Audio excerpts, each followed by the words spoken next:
Hey Clashers, we just had the Town Hall 18 update, and this one brought a completely new troop to the game, the same as multiple new troop level. All of those changes had quite some impact on the top 5 strategy ranking, so we are now going to take a look at the top 5 strategies after the Town Hall 18 update.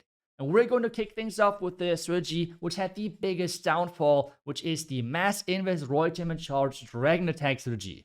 Because now, well, heroes on defense are more likely to get targeted. We have the bomb pipe on defense as well. Doing long Royal Champion charges it's really tricky to do that now. Which is why the strategy is no longer in the top 5 anymore. When I'm sharing with you the strategies, I will have as well the equipment ranking. In white, it is the order, the priority, you should upgrade those equipments. And then in red, we have the number of the minimum level you should get the equipment on before moving on to the next equipment and level it again to the red number. This is kind of how this entire ranking works, just to make it easier for you to understand. But let's get things ready, because we have the strategy number 5 from the catalyst, which is the Warden charge with the fireball, and then the yetis right after. Now you might be surprised, because this strategy is pretty much replacing the Warden charge rocket loons within the top 5 ranking. The reason is, yes, Warden charge rocket loons is as well pretty much as strong as this one, but this strategy is a little bit easier. But overall, Warden charges versus really well upgraded bases, it's a nightmare now. It is day and night between Town Hall 17 and Town Hall 18. The reason why this strategy I feel like is just as well easier is the recall spell. You can get your Warden out of danger, and since the Warden in this attack strategy is mostly there to do cleanup things and as well get the funnel started for your big hero dive. Because if we would talk in like Clash Royale terms and like win conditions, in Clash of Clans we have 3-star conditions I feel like, and on this one we have the Warden charge the same as a big hero dive with the log launcher. This is as well why we're using 3 earthquakes. 1 to 2 out of those are for the fireball. The last earthquake is to not just damage some walls with the log launcher and the logs, but as well damage a lot of buildings to really make sure that some of those defenses cannot even fire back, because they're already taken care of so nice and early. With the fireball now, we have set up the pathing for our hero dive. The next step now is to center the log launcher with the king, with the queen, and then we're having the royal champion on the flank. The original creator of this strategy, which is, as I said, the catalyst, I mean, he likes to use the revive. You all know I'm like probably the number 1 revive hater in the game, because I feel like you can just use more totems, more invis spells to just keep the royal champion alive, and you will always have more value. But really try, this is the important thing as well about this entire ranking, find your own way of tweaking a couple of little things in those army compositions. And if you feel like, hey, I cannot keep the royal champion alive, then feel free to use the revive. If you're saying, hey, I have maybe not as much power, maybe add another rage. Really adjust the army compositions based on what you're struggling against or what type of bases you're struggling with, and try to tweak those entries so your attacks are actually working. Those army compositions, they can have like little changes depending on what you need in your attacks, maybe a different playstyle of you and how you approach the attack strategy. But on this one, you can clearly see this attack strategy is really strong if you play it right. But at the same time, I had so many 1-stars with this, because the Town Hall not being in defense anymore. If your hero dive cannot take down the Town Hall, there is always a huge 1-star risk with this. And just because of this difficulty aspect, it is only rank 5, even though strength-wise, it can for sure compete with the top strategies in this ranking. Number 4, and that might be a surprise, I think is actually Super Bowlers. Yeah, Super Bowlers are really underrated. I have seen now multiple people already play it in Legends against some of the Super Bowler one-trick players from back in the days, already switched back to the strategy, and they have great success in higher Legends. The success of this is really get the funnel right, get the Super Bowlers in, and just keep them raged and throw those rocks everywhere, because if you use the Eternal Tome in the core as well and they're not going down, you have already a recipe to success. We're going to take a look at the strategy over the next few days with an independent guide as well. But let's move on with the number 3 strategy, and that is the throwers. In my opinion, one of the troops which benefited the most out of all of those different troops in the game with the last update. You have now a thrower push. You have pretty much portable tanks in your spell capacity now, where in the core, this is where sometimes those throwers struggled, where there was too much damage. Just spawn a tank now out of nowhere, a 13,000 HP tank, because throwers so far were, when you talk about those carry type smash troops, they were probably the weakest when it comes down to hit points and such. If you compare them to super bowlers, if you compare them to root riders, those troops are way more tanky and they can handle damage way better. Throwers are different. The key thing now is that they are low housing space, which means you can bring more of them, but in the core they typically tend to struggle. Now though, with the totems, you have those tanks in the core and they will just not go down. Their long range makes it really annoying to defend against them, and if you can utilize the long range, even sniping buildings which are supposed to not go down from them, I mean, this attack is just so insanely strong. I'm using currently, if I use throwers for example, the army which I have just showed you a second ago, and this is as well the version which I will link down below. But I still want to show you the way and how Wolfie is using this attack strategy, because again, as I said, really make your own adjustments. Wolfie prefers to have multiple rages because he really likes to have those longer Warden charges and really like pushes the Warden to the limit with sometimes even up to 2 rages for the Warden charge, while I'm more trying to go for quicker fireballs where then I have less rage spells and more support spells like Invis or the Totem spell for example. But again, there is no right or wrong. Really make sure that you're adjusting those little pieces of those strategies depending on what you need. If you feel like you cannot get the fireball right without the ice block, just add the ice block. It is not the end of the world, that is for sure, but just try to find your own way. This top 5 ranking of the strategies is just here to make sure that you know roughly in which space ranking-wise those strategies are. We're not saying that this specific strategy, with every spell, with every troop, with everything, you need to play it that way and how I show it. This is not the case, and I just want to make sure that this is clear and everyone understands it.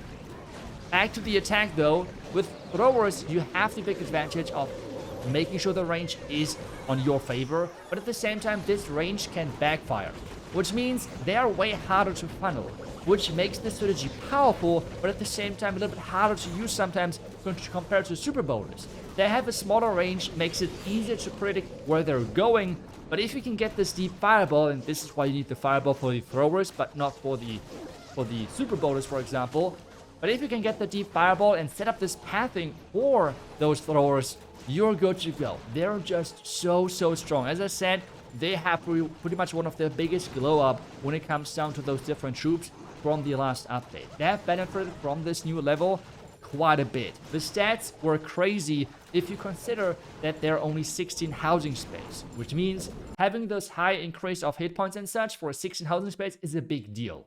And now we're on rank 2. This might be now a surprise because just I think 2 days ago I called them the number 1 strategy. But some things have changed. There is now something new coming up, which pretty much everyone in the higher ranks is playing right now, and that has for now at least taken the number 1 position.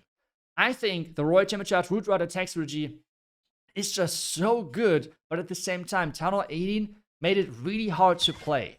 Which means all of those people who are now saying, oh yeah, just use those brain dead Root Rider Royal Champion. No, on Town Hall 18, this strategy, you need to actually try to think outside of the box. You need to try to think really creative when it comes into the Royal Champion charges, because at this point it feels like everything counters the Royal Champion charge. I already mentioned it a little bit earlier, but now defending heroes are more likely to get targeted by the Royal Champion. This apparently was a long time bug that they were really just ignored, but now it is more likely again that heroes are getting attacked from the Royal Champion. So the Royal Champion is more likely to get stuck on defending Royal Champions. It's more likely that the Royal Champion is just getting lured through the entire base because the Queen is running away from her and such. This is now something where there is more risk now involved with this Royal Champion charge. And as well with the bomb pipe, there are many things now in the game which can counter the Royal Champion charge way better. So you have to think outside of the box. On top of that as well, the fact that the Town Hall is no longer a defense is a big deal. The reason is, just because of the Town Hall and those core isolated Town Hall compartments, we had the appearance of the Rocket Spear being so popular now with the Root Riders, because you could just pop the Rocket Spear as soon as the overgrowth on the Town Hall is running out, and the Town Hall would go down from your Royal Champion. This now is not the case anymore. you always need to have a plan A, B, C, and D possibly even to make sure the town hall is going down and not ending up with a 1-star. Which means now I would say the Royal Championship of Root Rider attack strategy is actually versus good bases and a really high skill ceiling attack strategy. But this is something which I feel like is in common for many of the strategies now in the game. Pretty much all of those top strategies now are way harder compared to Town Hall 17. Just in general, the game has become harder, which makes it a little bit more tricky to 3-star, but as well, those strategies which work the best are in general as well harder to play or especially to master. But I feel like this has the potential for sure to get back to the number 1 position if the number 1 strategy struggles a little bit and people are adapting base style wise, and I will show you in just a second what I mean by that. But just the flexibility you have in spell, in approach, in using the sieges and such, this is why this strategy is just so dominant and why it was so dominant as well over the channel 17 times, where you could play multiple different versions, different Warden equipments, different sieges, different approaches. Like, this is where this strategy shines, where I feel like other strategies might struggle a little bit, where the approach is just one type, and if that works, it works, otherwise, it's not going to go your favor. With the Royal Champion Charge and the Root Riders, you will always have a strategy which works great. But right now, most of the top pushers, Yeti, Stars, all of them are switching to this Meteor Golem Fireball attack strategy. The reason why this is so good is pretty much 2 things. First, bases are not adjusted versus this type of army just yet. A quick Fireball to set up the pathing for your Meteor Golems is just so easily done versus most bases because they're working more with the dead zones instead of storages inside the base. If such things are going to change and going to adapt, this strategy is going to struggle and might fall down 1 or 2 spots. But right now, with how the bases are set up, it is for sure the number 1 strategy. The reason why Meteor Golems are so much stronger than many creators have expected is because of the last second buff pretty much. Many creators gave the feedback that Meteor Golems did feel kinda weak as the new troop. So Supercell pretty much the last second decided, let's just buff it with 3000 hit points. And obviously, no big surprise, but this had a big impact on their strength. 3000 hit points? I mean, I don't have to tell you that, but there's quite a few hit points for those troops. So what you're trying to achieve here is, as I said earlier, a quick fireball. And as soon as that sweeper is gone, the pathing to the town hall is super clear. This is what this is all about, pathing. And the deployment of the Meteor Golems is that you have 3 of them together with your Warden and your Queen, then 2 further on the outside on the flank, the King with the outside Meteor Golems, and then the Royal Champ right behind. You can use as well the Rocket Spear, but the Hog Rider Puppet is just way more simple because you have more hit point recovery. With the Rocket Spear, you need to pay attention that if she's getting in danger, you have to pop that ability early. Otherwise, you're wasting the entire Royal Champ ability.